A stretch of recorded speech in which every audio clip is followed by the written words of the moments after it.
Hey, it's Dr. Kate Walker with your Tuesday coaching, all about the board update today because you're a lucky step it upper, and you're going to get to hear this stuff at least once a month.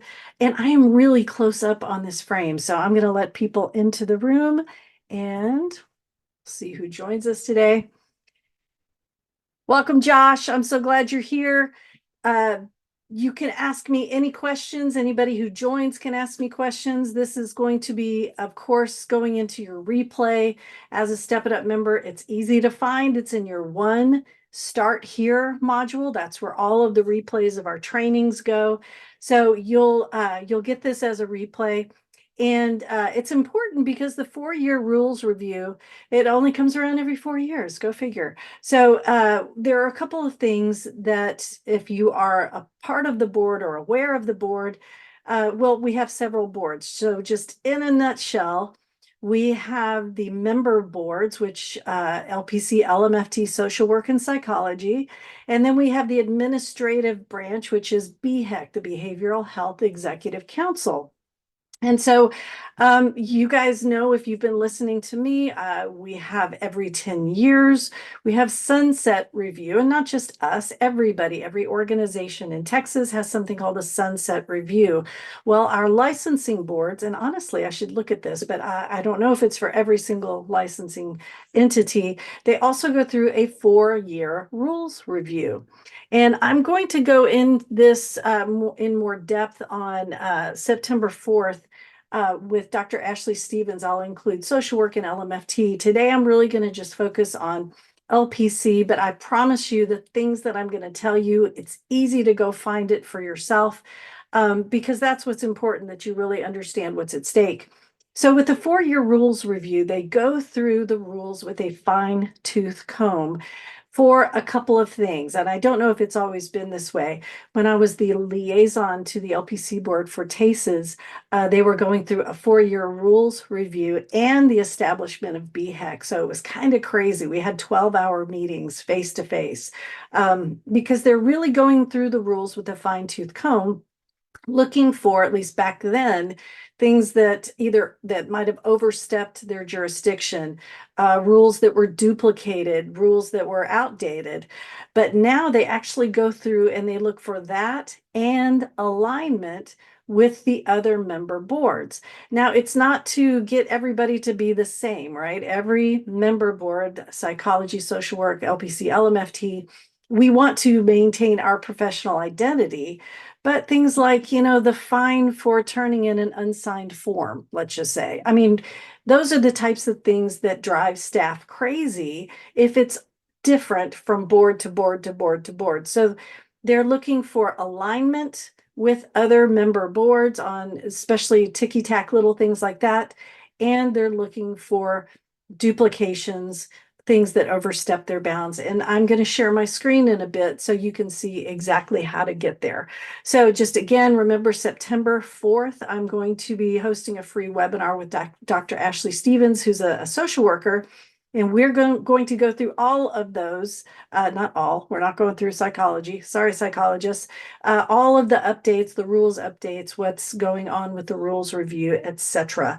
But Step It Up members, if you don't go, you'll be okay because you're going to get the replay. Nobody else gets the replay. You guys will get the replay as an asynchronous CE. That means if you attend live, you get the CE.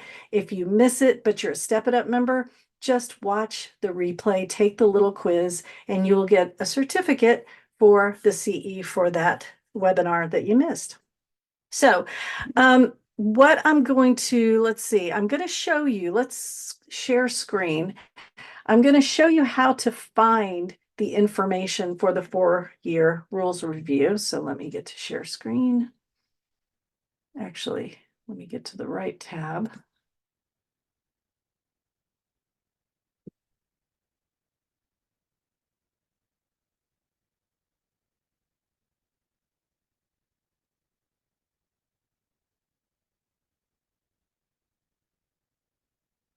Okay, so this should look very familiar.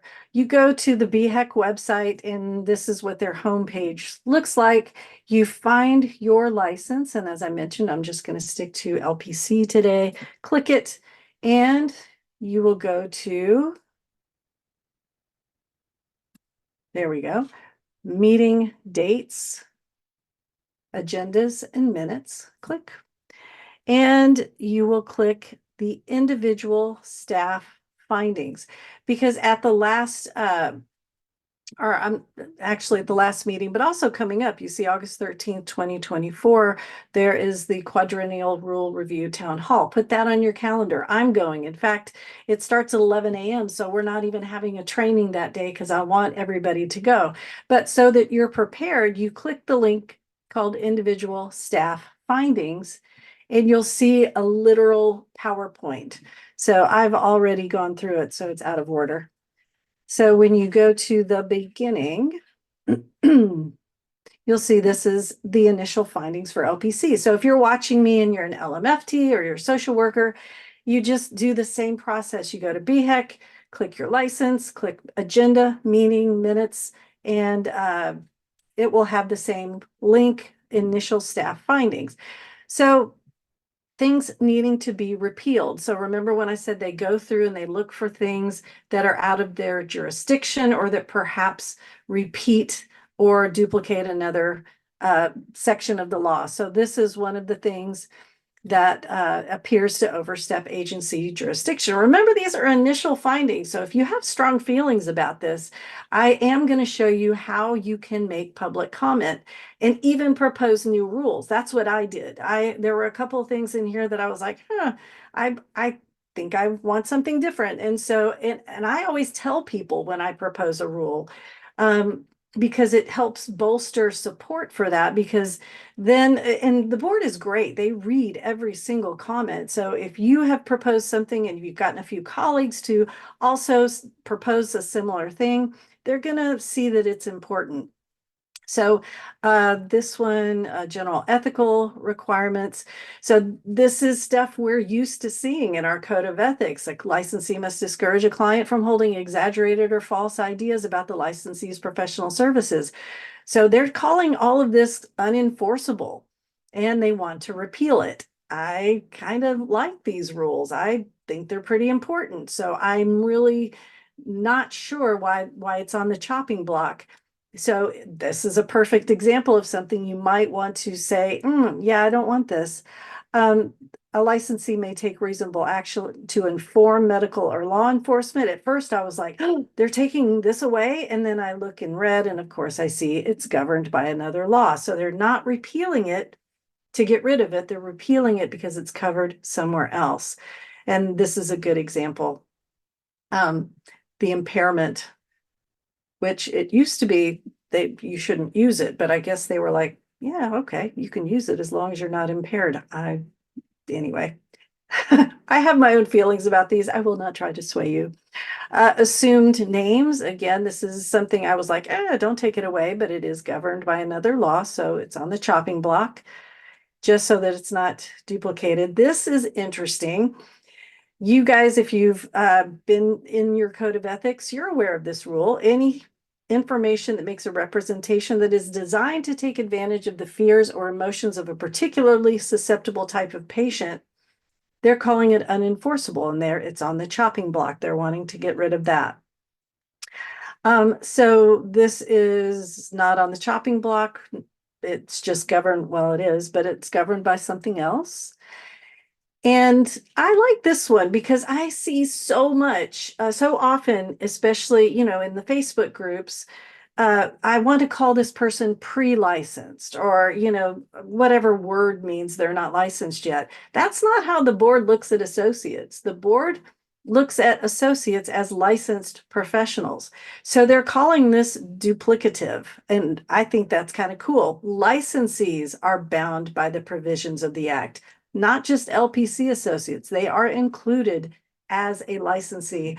Another example, people will say, well, can an LPC associate give this assessment?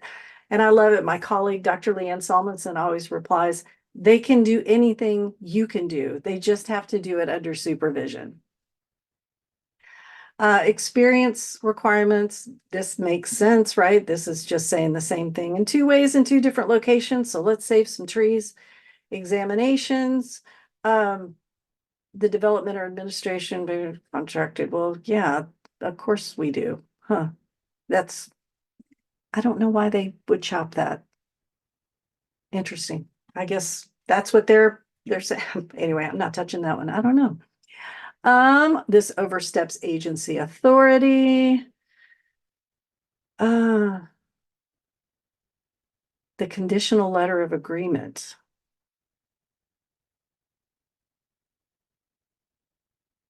Interesting.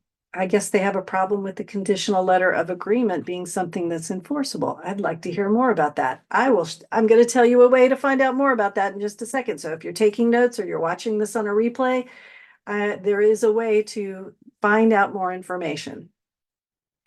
Provisions needing updates and standardization.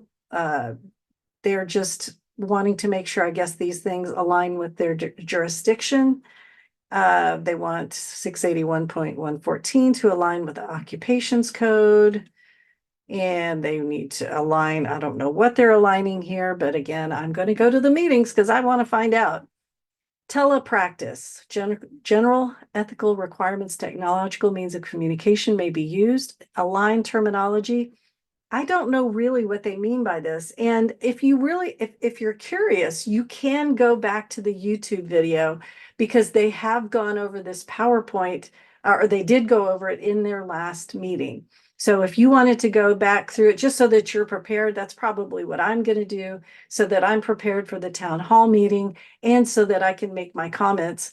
I recommend you go back and look at the YouTube video. And then client records for each client, a licensee must keep accurate records.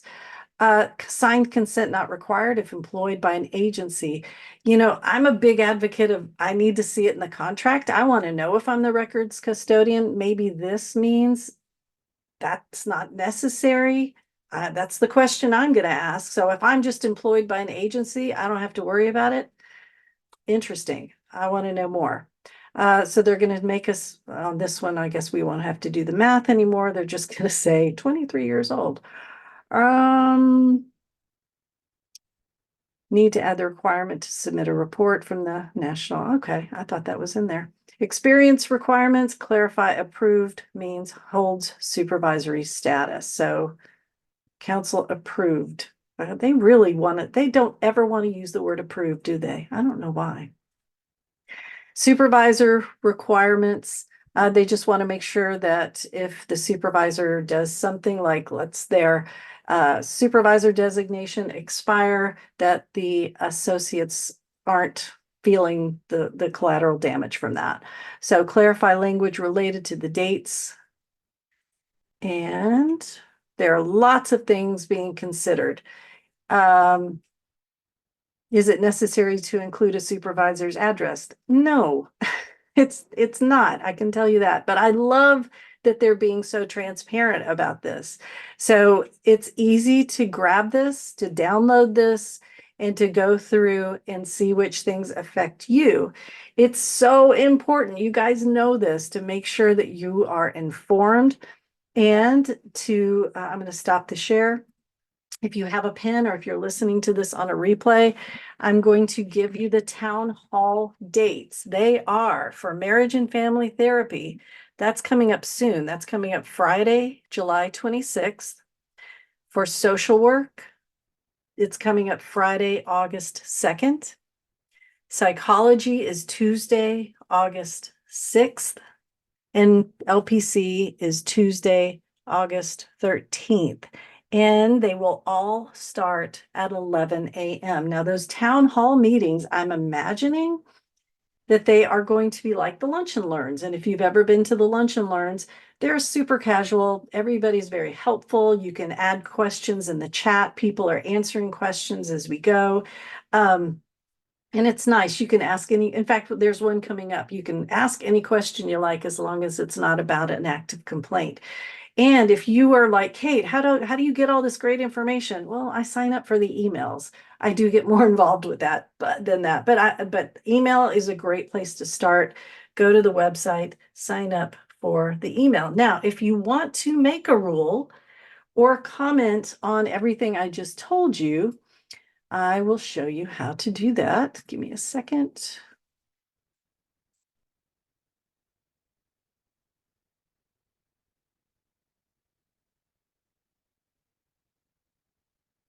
All right, sharing my screen.